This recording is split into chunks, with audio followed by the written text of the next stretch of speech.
नमस्कार दोस्तों। कक्षा 11 अध्याय 11 की द्रव्य के तापीय गुण के लेक्चर 2 में आपका स्वागत है। लेक्चर 2 में आज हम पढ़ेंगे तापमापी। तापमापी क्या होता है और इसके प्रकार क्या होते हैं। तापमापी एक ऐसा उपकरण होता है जिसकी सहायता से ताप का मापन किया जाता है। यानी कि ताप का मापन करने के लिए हम तापमापी का उपयोग करते हैं। तापमापी को दूसरे रूप में भी परिभाषित कर सकते हैं। तापमापी एक ऐसा यंत्र होता है जिसमें ताप का मापक्रम निर्धारित होता है। तो ऐसा उपकरण जिसमें ताप का मापक्रम निर्धारित होता है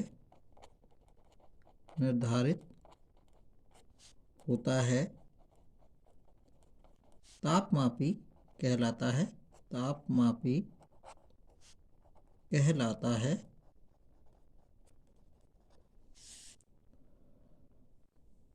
तापमापी की ताप क्रम निर्धारण के लिए दो नियत बिंदु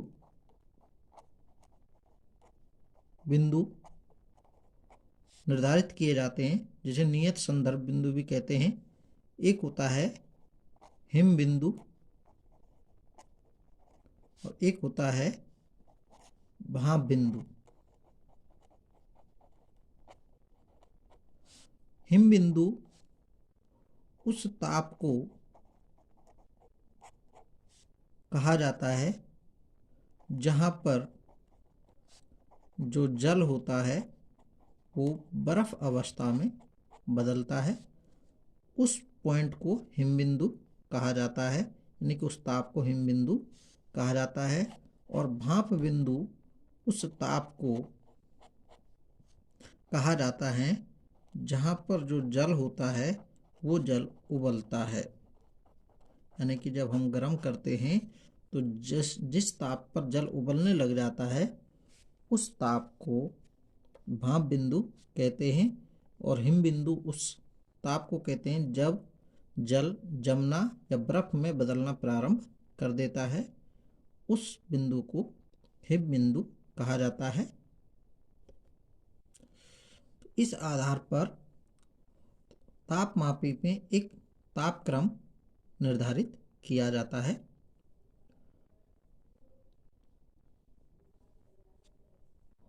तापमापी विभिन्न प्रकार के होते हैं।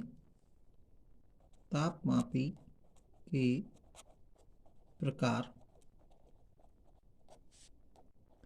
तापमापी विभिन्न प्रकार के होते हैं, जिसमें हम पढ़ेंगे एक द्रव तापमापी,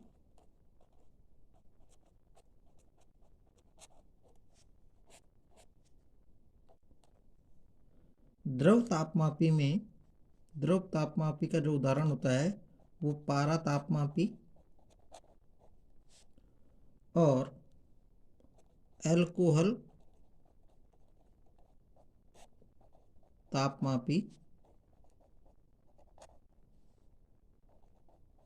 होता है। ये द्रव तापमापी के उदाहरण होते हैं। द्रव तापमापी में जो होता है यह तापमापी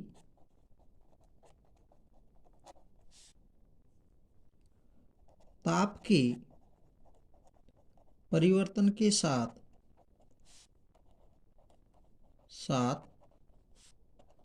द्रवों के आयतन में परिवर्तन पर निर्भर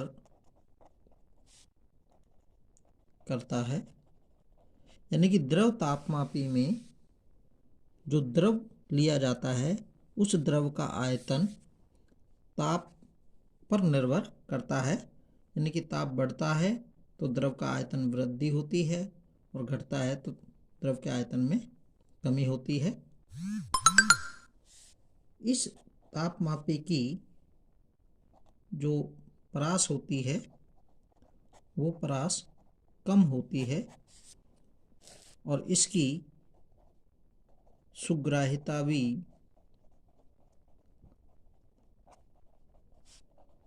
कम होती है। पारा तापमापी जिसमें पारा को तापमापक द्रव के रूप में या तापमापक पदार्थ के रूप में लिया जाता है, उसे पारा तापमापी कहते हैं।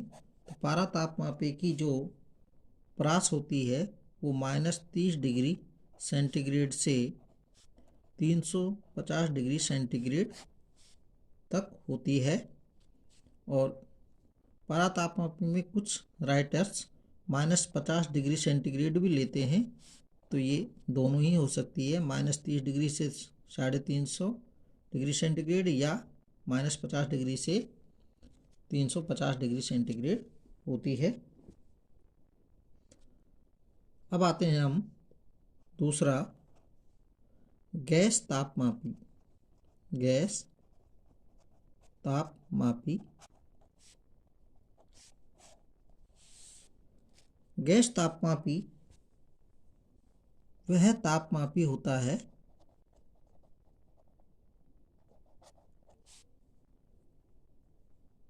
जिसमें तापमापक पदार्थ गैस होता है।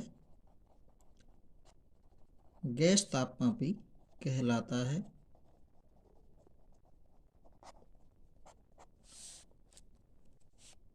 किसी गैस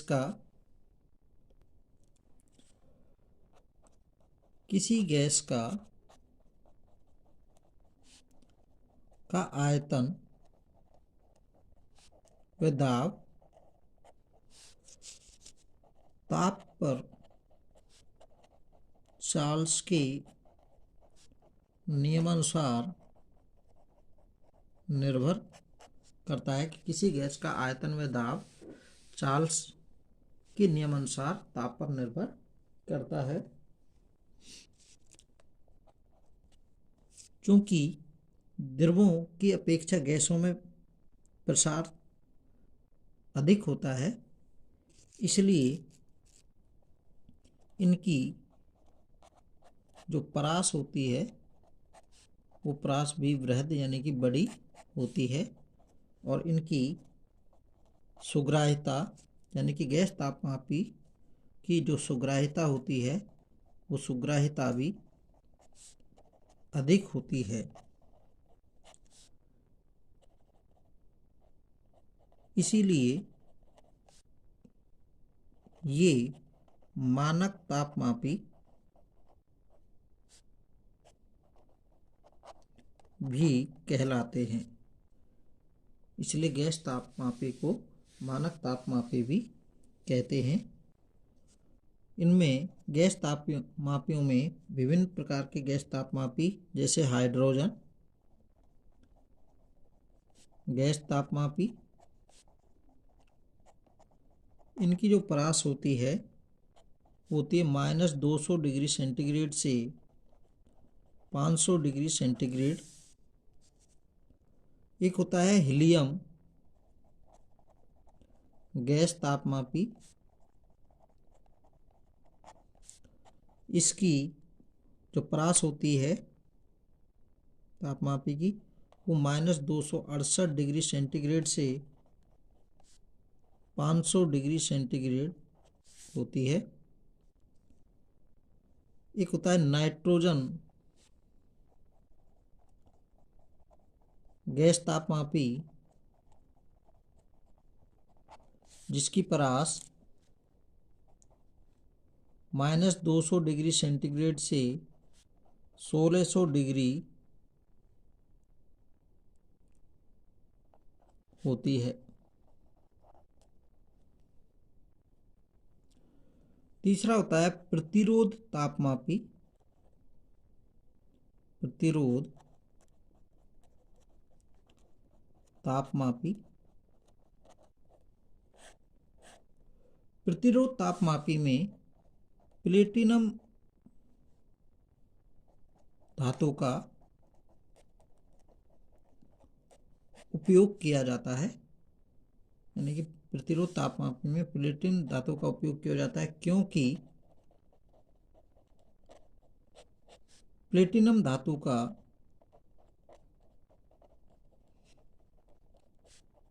जो प्रतिरोध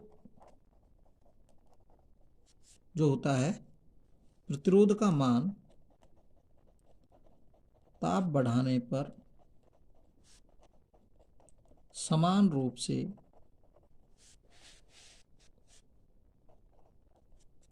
बढ़ता है तथा इसका गलनांक भी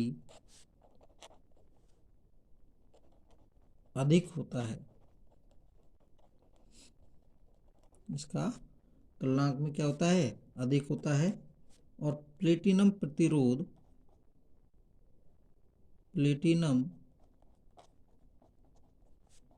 प्रतिरोध तापमापी की जो परास होती है वो परास -200 डिग्री सेंटीग्रेड से 1200 डिग्री सेंटीग्रेड होती है। तो प्रतिरोध तापमापी में प्लेटिनम धातु का उपयोग किया जाता है, और प्लेटिनम धातु का उपयोग इसलिए किया जाता है क्योंकि इसका प्रतिरोध ताप बढ़ाने पर समान रूप से बढ़ता है और इसका गलनांक भी क्या होता है? अधिक होता है। और प्लेटिनम प्रतिरोध ताप की जो परास होती है वो -200 डिग्री सेंटीग्रेड से 1200 डिग्री सेंटीग्रेड होती है। नेक्स्ट आता है 4 विकिरण तापमापी।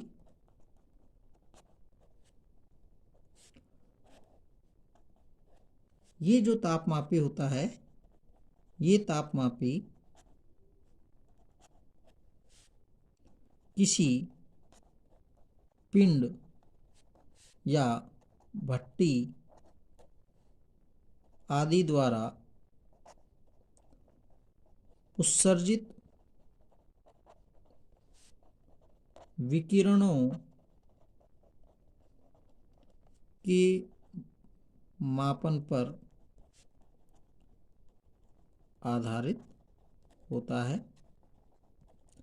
तो विकिरण तापमापी द्वारा हम किसी भी पिंड या भट्टी द्वारा उत्सर्जित विकिरणों का क्या किया जाता है? मापन किया जाता है, यानी कि उसके टेम्परेचर का पता लगाया जाता है।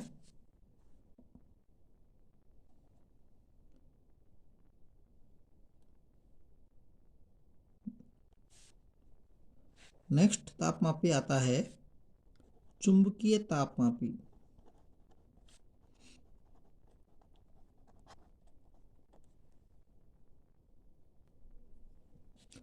चुंबकीय तापमापी इस तापमापी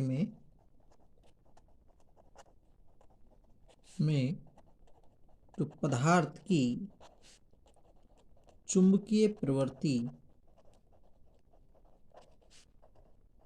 ताप पर निर्भर करती है। इस तापमापी का उपयोग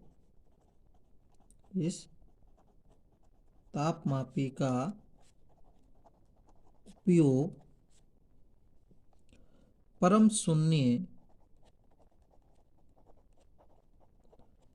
ताप के निकट, यानी कि बहुत छोटे ताप, यानी कि परम शून्य ताप के निकट अत्यल्प, यानी कि अत्यल्प छोटे ताप, अत्यल्प तापों के मापन के लिए किया जाता है। यानी कि इस तापमापी का उपयोग बहुत छोटे तापों का मापन करने के लिए किया जाता है।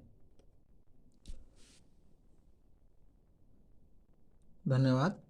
इससे नेक्स्ट पार्ट में हम पढ़ेंगे आदर्श गैस समीकरण तथा परमताप। अभी तक जिन साथी मित्रों ने हमारे यूट्यूब चैनल को सब्सक्राइब नहीं किया है वो हमारे यूट्यूब चैनल को सब्सक्राइब करें, जिससे आपको नवीनतम वीडियोज़ मिलते रहें। धन्यवाद।